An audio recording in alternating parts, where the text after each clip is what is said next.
오늘은 하나님이 복 주시는 사람, 하나님이 복 주시는 사람이라는 제목으로 하나님의 말씀을 전하도록 하겠습니다.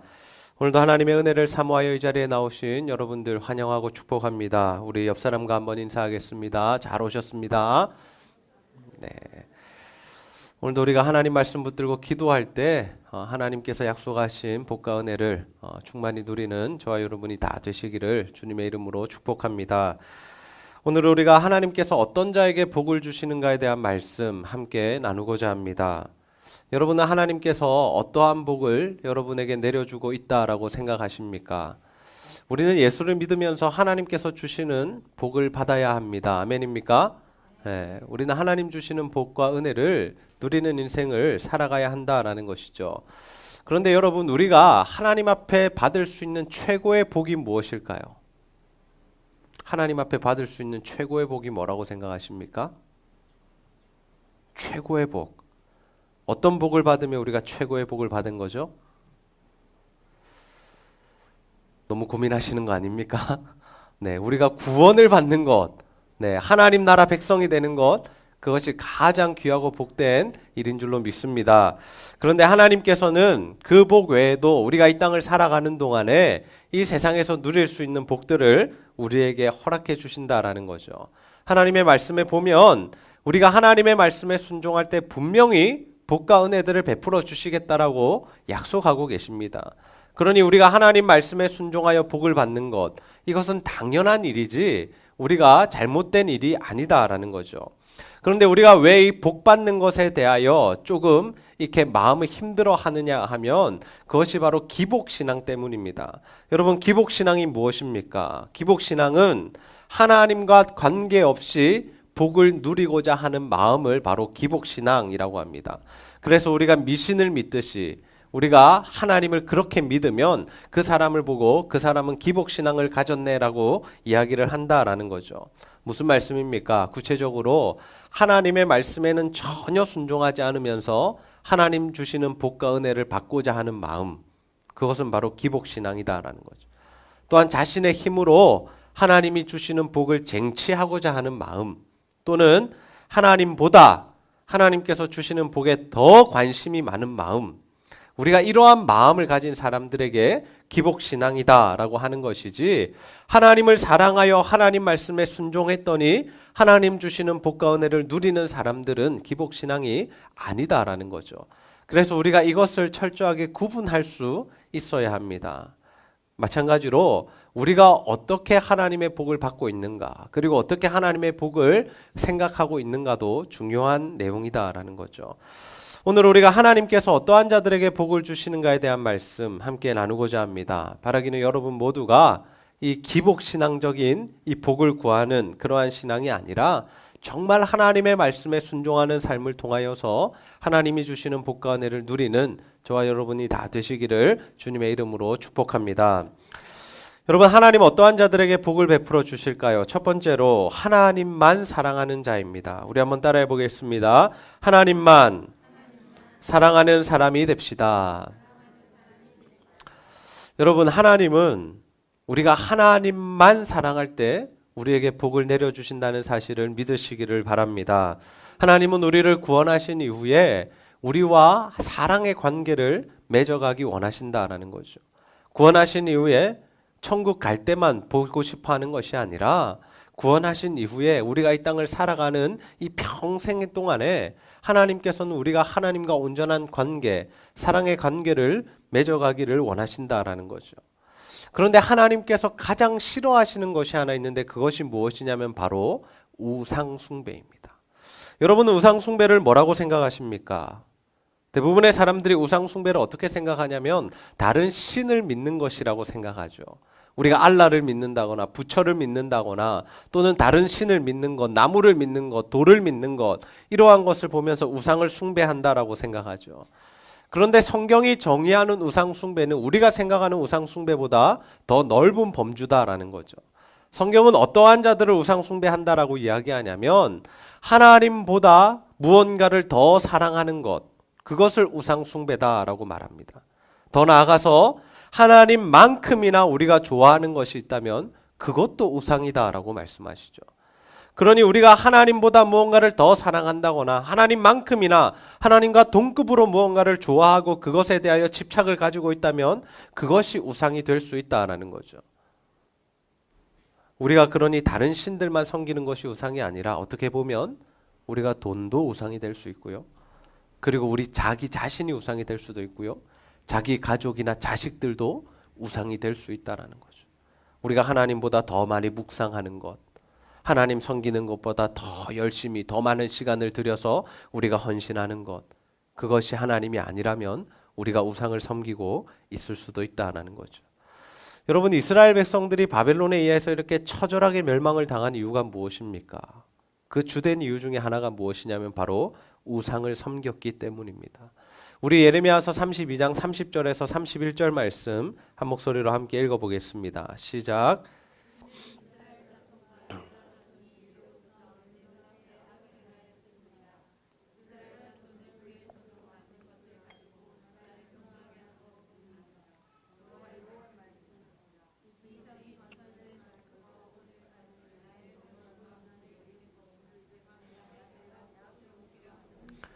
아멘. 하나님은 이스라엘 백성들이 이 자신의 손으로 만든 것을 가지고 자신을 화나게 했다라고 말씀하십니다. 무슨 말씀입니까? 이스라엘 백성들이 자신의 이 손으로 주상들, 이 각색 이 우상들을 만들어 놓고 섬겼다라는 것이죠. 하나님께서 이스라엘 백성들에게 주셨던 십계명 말씀에 어떤 말씀이 있습니까? 하나님만 섬기라. 하나님만 섬기라는 말씀이 있죠. 그리고 구체적으로 너희들의 손으로 무언가를 만들어서 섬기지 말라라고 분명하게 말씀하셨다는 겁니다. 그런데 이스라엘 백성들이 어떻게 했다라고 합니까? 가나안 땅에 들어가는 그 순간부터 계속해서 우상을 섬겼다는 거죠. 여러분, 그들이 우상을 섬긴 이유가 무엇일까요? 그들이 우상을 섬긴 이유가 무엇일까요? 그 이유가 무엇이냐면 그들은 구원은 하나님께서 주시는 것으로 생각하고 세상의 성공, 세상에서 잘 먹고 잘 사는 것은 세상의 신이 준다라고 생각했기 때문입니다. 그래서 자신들이 가나안 땅에 들어가 보니까 가나안 족속들 하나님이 다 진멸하라 하셨는데 그들이 순종하지 않고 남겨둔 그 가나안 민족들이 섬기는 신들을 보니까 그들이 섬기는 신이 어떤 신이었습니까? 농사가 잘 되게 하는 신, 비를 내려주는 신, 자녀들을 많이 낳게 해주는 신, 이런 신들을 섬기고 있다라는 거죠. 그런데 이스라엘 백성들은 어떻게 했어야 합니까? 하나님만 섬기고 하나님이 베푸시는 복으로 이른 비와 늦은 비를 맞으며 하나님 주시는 풍성한 수확으로 살아갔어야 했죠. 그런데 그들의 마음이 흔들렸다라는 겁니다. 야, 우리도 저렇게 저 사람들처럼 저런 신을 섬겨서 저들이 말하는 그 복을 좀 받으면 어떨까라는 마음이 그들 가운데 들어왔다라는 거죠. 그래서 그들이 어떠한 행위까지 하게 되냐면 여호와의 성전에다가 우상을 세워놓고 함께 섬기는 일들을 했다라는 겁니다. 다시 말해서 지금으로 이야기하자면 교회에다가 우상을 세워놓고 하나님도 섬기고 우상도 섬기는 일들을 했다라는 거죠. 여러분, 우리도 이러한 우상 숭배를 주의하고 조심해야 할 줄로 믿습니다. 우리는 하나님께서 주신 은혜와 구원을 감사하며 살아갑니다. 그런데 그와 동시에 우리에게도 어떤 마음이 있냐면 우리도 뭔가 세상적으로 성공하고 싶은, 그래서 세상의 방법대로 살고 싶은, 그리고 세상의 신에게 기대고 싶은 마음이 있다라는 것이죠. 여러분, 세상이 말하는 성공을 잡기 위해서 우리가 행동하는 그 모습들이 어떻습니까? 우리가 학생 때부터 이 모습이 시작되는데 우리가 성적이 좋아야 좋은 대학에 갈 수 있습니다. 그것은 당연한 거죠. 그리고 좋은 대학에 가야 어떤 생각을 합니까? 좋은 직장에 갈 수 있다라는 생각을 하죠. 그리고 좋은 직장에 가야 돈을 많이 벌 수 있고, 다시 말해서 연봉을 많이 받을 수 있고, 그리고 그러한 삶을 누려야 또 좋은 배우자를 만나고 자신이 원하는 안락한 가정을 꾸릴 수 있다라고 생각한다라는 겁니다. 그래서 학생 때부터 우리 그리스도인들 중에 이렇게 세상과 타협하는 친구들이 있다는 거죠. 어떻게 타협합니까? 성적을 높이기 위해서라면 주일 성수를 빼먹고 학원에 가서 공부를 하는 것입니다. 좋은 직장을 위해서라면 당분간 교회에 나오지 않아도 된다라고 가르치는 것이죠. 그리고 세상이 말하는 좋은 배우자를 만나기 위해서 자신의 신앙을 포기하는 자들도 생겨나더라라는 거. 나중에 같이 믿으면 되지. 수년 이후에 같이 교회 다니면 되지. 그러면서 이 배우자를 만나기 위해서 또 배우자를 잡기 위해서 자신의 신앙을 포기하는 사람들도 생긴다라는 거죠. 여러분, 저는 우리 제자들교회 성도님들 모두가 이 세상이 말하는 성공을 잡기 위해 세상의 방법대로 또 세상이 말하는 그러한 기준대로 살아가지 않으시기를 소원합니다. 우리는 하나님 나라의 법칙대로 살아가야 합니다. 하나님의 말씀대로 살아가야 하죠. 그래서 우리는 하나님께서 주시는 복을 받으며 살아가야 한다라는 겁니다. 그런데 우리가 이 세상을 바라보면 어떻습니까? 늘 우리의 마음이 흔들립니다. 어떤 마음이 흔들립니까? 저 사람들 예수 믿지 않는데도, 저 사람들 교회 다니지 않는데도 너무 잘 먹고 잘 살더라라는 거죠. 우리보다 더 잘 살고, 우리보다 더 떵떵거리고, 우리보다 더 좋은 차 타고, 우리보다 더 높은 자리에 있더라라는 거죠. 그러니 자꾸 우리의 마음이 흔들립니다. 우리도 그들과 경쟁을 해야 되는데 그들과 경쟁해서 이기려면 어떻게 해야 됩니까? 점점 우리도 신앙을 포기해야 하는 것이죠. 세상의 방법을 따라가야 하는 것입니다. 그러나 여러분, 우리 하나님을 믿는 우리 그리스도인들은 세상의 방법이 아니라 하나님의 말씀에 순종하는 삶을 살아가야 할 줄로 믿습니다. 그때 하나님께서 우리에게 복을 부어 주신다라는 거죠. 하나님 말씀에 순종할 때, 하나님만 사랑할 때 우리에게 복을 부어 주신다라는 겁니다. 저는 우리 제자들교회 성도님들 모두가 세상이 말하는 성공을 잡기 위해서 정말 우상 숭배적인 하나님과 다른 것을 겸하여 섬기는 그런 신앙생활 하지 마시고 정말 하나님만 사랑하시는 자들이 되셔서 하나님 주시는 복, 하나님 주시는 은혜로 살아가는 자들이 다 되시기를 주님의 이름으로 축복합니다. 여러분, 하나님은 어떠한 자들에게 복을 베풀어 주시기 원하십니까? 두 번째로 하나님만 경외하는 자들입니다. 우리 한번 따라해 보겠습니다. 하나님만 경외하는 사람이 됩시다. 여러분, 우리가 하나님을 경외한다는 것, 그것이 과연 어떠한 것을 의미할까요? 단어를 풀어서 설명해 주자면 이 하나님을 경외한다는 것은 하나님을 공경하고 하나님을 두려워하는 것을 의미합니다. 그렇다면 그것이 실제적으로 우리의 삶에 어떻게 적용될 수 있겠습니까? 그것은 바로 우리가 하나님의 살아계심을 기억하며 하나님을 우리의 주인으로 모시고 살아가는 것인 줄로 믿습니다. 사람들은 자신이 주인이 되는 인생을 살아가죠. 그래서 모든 결정을 할 때 어떤 것을 기준으로 합니까? 자신의 생각을 기준으로 한다라는 것. 나의 경험, 나의 판단, 나의 가치관, 이러한 것들로 자신의 인생의 모든 일들을 결정해 버리죠. 그런데 하나님께서 우리에게 원하시는 삶은 무엇이냐면 하나님의 뜻을 묻고 하나님이 원하시는 것이 무엇인가를 알아 그 뜻대로 살아가기를, 그 뜻대로 행하기를 원하신다라는 것입니다. 하나님은 그래서 하나님을 경외하는 자들에게 하나님께서 복을 부어주시죠. 저는 우리 제자들교회 성도님들 모두가 하나님을 경외하는 자들이 되셔서 하나님 주시는 복과 은혜로 살아가게 되시기를 주님의 이름으로 축복합니다. 하나님께서 이스라엘 백성들에게 심판을 선포하시죠. 그러나 그 이후에 회복 또한 말씀해 주십니다.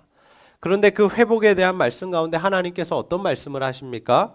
우리 예레미야서 32장 39절 말씀 함께 한번 읽어보겠습니다. 시작.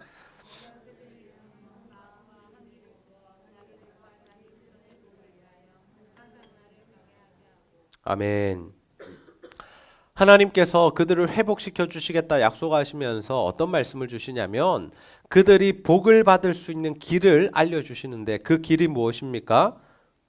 항상 나를 경외하게 하고, 하나님은 자신을 경외하는 자에게 복을 주시겠다 뿐만 아니라 그 후손에게까지 복을 주시겠다라고 말씀하고 계시다라는 거죠. 여러분, 우리가 하나님께서 주시는 복을 받으며 특별히 우리 자녀들에게 또 우리 후손들에게 하나님의 복을 물려줄 수 있는 방법이 무엇입니까? 그것은 바로 하나님을 경외하는 삶을 사는 것인 줄로 믿습니다. 하나님을 두려워하지 않는 인생은 하나님께 복을 받지 못합니다. 우리가 하나님을 두려워하지 않으면 우리 마음대로 살아가죠. 그러나 우리가 하나님을 두려워하면 어떻습니까? 절대로 마음대로 살지 못한다라는 겁니다. 여러분, 이 다윗 왕이 정말 하나님의 마음에 들었던 사람이고 하나님의 칭찬을 받았던 사람 아닙니까? 그런데 이 다윗이 왜 하나님의 그러한 칭찬을 받았을까요? 왜 받았을까요? 물론 여러 가지 이유가 있겠지만 그는 근본적으로 하나님을 경외하는 삶을 살아갔기 때문입니다. 다윗은 사무엘에 의해서 왕으로 기름 부으심을 받았습니다. 그 말은 자신이 이제 하나님 앞에서 적법한 왕이 되었다는 거죠. 그런데 이 다윗의 인생에 어떤 어려움이 생깁니까? 이 사울 왕이 미쳐서 자신을 죽이려 했다는 거죠. 단창을 던지고 도망가는 곳마다 따라다니며 이 다윗을 잡아 죽이려고 노력했다라는 겁니다. 왜요? 사울이 보니까 이 다윗이 왕이 되면 자신의 아들이 왕이 되지 못하니, 그러니 자신의 아들을 위하여, 자신의 후손을 위하여 다윗을 죽이는 것이 맞다라고 생각했기 때문이죠. 그런데 이 다윗이 도망을 다닐 때에 이 다윗이 사울을 죽일 수 있는 두 번의 절호의 기회가 옵니다. 첫 번째 기회는 그가 이 사울이 볼일을 보러 동굴에 들어가게 되는데, 이 동굴 안에 누가 숨어 있었냐면 다윗과 그의 사람들이 숨어 있었죠. 그런데 다윗이 그때 사울을 죽이지 않습니다. 단지 그의 겉옷에 옷가만 베어서 그에게 보여주며 내가 당신을 죽일 수 있었지만 죽일지 않았다라고 이야기하죠. 그리고 또 한 번의 기회는 무엇이냐면 이 사울이 이 다윗을 쫓아올 때 진영에서 저녁에 잠을 잤습니다. 그때 다윗과 이 아비새라는 이 군인이 함께 가서 그들이 다 자는 틈을 타서 그 사울의 머리맡에 있는 이 창, 이 무기를 가지고 나오죠. 그런데 그때 그 신하 아비새가 뭐라고 이야기하냐면 찔러 죽일까요? 이야기합니다. 왜요? 사람들 다 자고 있고 자신은 뭐 군인이니까 창을 쓸 줄 알고 자신이 한 번만 배만 콕 찌르면 사울을 죽일 수 있고 그런 상황 가운데 죽이자고 제안을 했죠. 그런데 다윗은 사울을 절대로 손대지 않았습니다. 그 이유가 무엇인지 아십니까? 사무엘상 26장 9절 말씀에 보시면 다윗이 아비새에게 이르되 죽이지 말라. 누구든지 손을 들어 여호와의 기름 부음 받은 자를 치면 죄가 없겠느냐 하고. 무슨 말씀입니까? 하나님께서 기름 부은 자, 하나님께서 세우신 자를 쳐서는 안 된다라는 거예요. 사울 왕은 미친 상태였습니다. 그리고 다윗은 하나님께 기름 부음을 받은 상태였죠. 하나님이 보시기에도 다윗은 적법한 왕이었고 이스라엘 백성들이 보기에도 다윗은 사람들의 인기를 얻은 그러한 왕이었습니다. 사람들이 처음에 왜 사울이 미쳤습니까? 질투심과 이기심이 들어갔기 때문인데 왜 그런 일이 발생했죠? 다윗이 나가서 계속 전쟁에서 이기고 승승장구를 하자 어떻게 합니까? 사람들이 사울은 천천히요 다윗은 만만히요 이런 노래를 부르죠.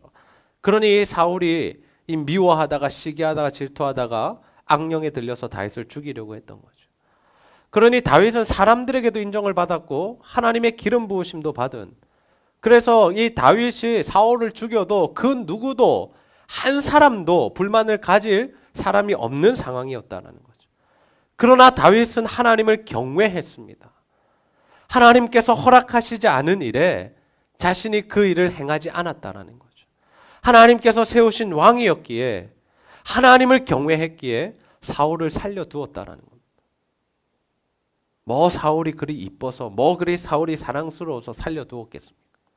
몇 년 동안 자신을 쫓아다니며 죽이려 했던 사람인데. 그런데 그는 그런 개인적인 감정보다 앞섰던 것이 무엇이냐면 하나님의 그 질서와 권위, 하나님의 말씀. 그래서 그는 하나님을 경외하는 삶을 살았다는 거죠. 여러분, 저는 우리 모두가 다윗처럼 정말 하나님을 경외하는 삶을 살아가야 할 줄로 믿습니다.